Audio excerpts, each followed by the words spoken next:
Hello दोस्तों, veterans, नमस्कार। मैं आपको बताना चाहूँगा कि मैंने बहुत सारी बैंकों के जो मेडिकल क्लेम पर जो रियम्बर्समेंट हो रहा है देखा है। मैंने वही 4-5 हज़ार कुछ कम या कुछ ऐसा है। लेकिन मैं पहली बार देख रहा हूँ बैंक ऑफ बड़ौदा ने अपने रिटायर्ड कर्मचारियों के लिए, एम्प्लॉयज ऑफिसर्स के लिए मेडिक्लेम के रियम्बर्समेंट के लिए कुछ नए रेट निकाले हैं। और मैं ये मान के चलता हूँ कि शायद इनसे बढ़िया रेट और कहीं नहीं होंगे, बैंक ऑफ बड़ौदा में ही है। और ये रेट्स है 2025 और 26 के लिए, फाइनेंशियल ईयर के लिए। उन्होंने एक टेबल निकाल रखी है और ये जो टेबल है मैं आपको पढ़ के बताता हूँ। और ये आपके है कि जिसको कम पेंशन मिलती है उसको ज़्यादा रियम्बर्समेंट है, और जिनको ज़्यादा पेंशन है उनका रियम्बर्स कम है, कोई ज़्यादा खास पर नहीं है। तो कहते हैं कि पेंशन अप टू 25,000, जिनको पेंशन 25,000 रुपये मिलती है उनको रियम्बर्समेंट मिलेगा 16,000 रुपये का। ये बैंक ऑफ बड़ौदा के लिए है।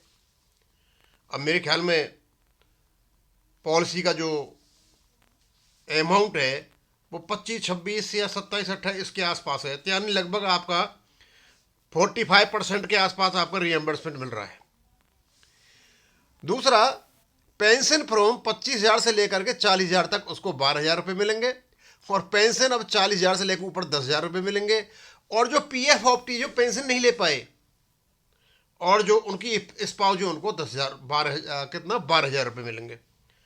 शायद मुझे कुछ ध्यान आ रहा है ऐसा कि जो बैंक ऑफ बड़ौदा के थे, जो गुजरात के रहने वाले रमेश जी बैंक ऑफ बड़ौदा के थे, उन्होंने कहा था कि मेरे पास मतलब अपना मेडिक्लेम लेने तक को पैसा नहीं है। मैं सोचता हूँ कि चलो 12,000 तो ये आए और कुछ इंतजाम करेंगे तो इतने में उनको उनका मेडिकल पॉलिसी लेने के लिए इंतजाम हो जाएगा।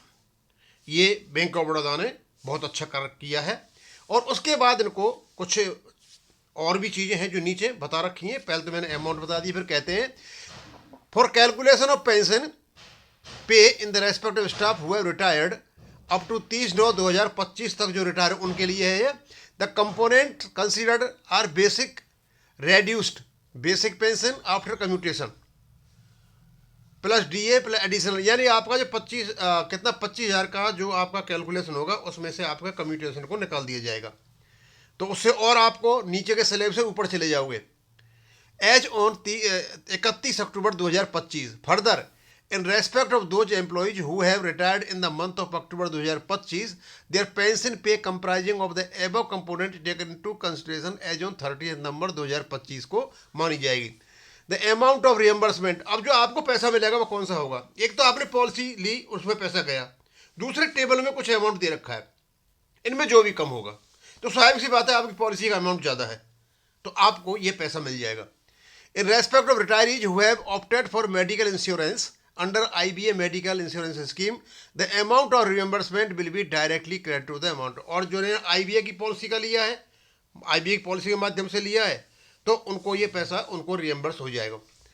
Further, in respect of those retirees who have opted availed medical insurance policy from any other insurance company other than IBA shall submit their application furnished year through ex employee module in HR। और जिन लोगों ने IBA से न लेकर के और कहीं से लिया है उनके लिए भी है, कोई जरूरी नहीं है आईबीए से लेना जरूरी है।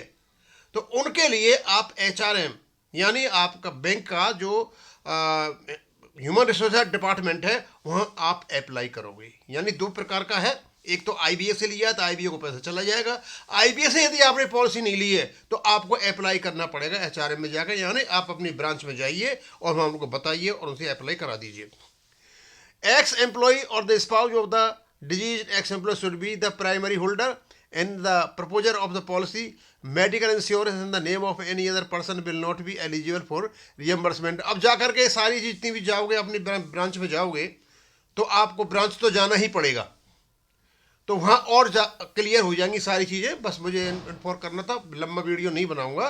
कि जो बैंक ऑफ बड़ौदा की जो रेट्स है मेडिकल रियम्बर्समेंट की पॉलिसी के लिए रियली एप्रिसिएबल हैं, किसी की भी नहीं है, शायद मैं तो देखा नहीं है किसी का भी, इन्हीं का देख रहा हूँ पहली बार बैंक ऑर्डर। हो सकता है इस साल से इन्हें शुरू की हो। अब इसको यहीं ख़त्म करूँगा। थैंक यू, धन्यवाद।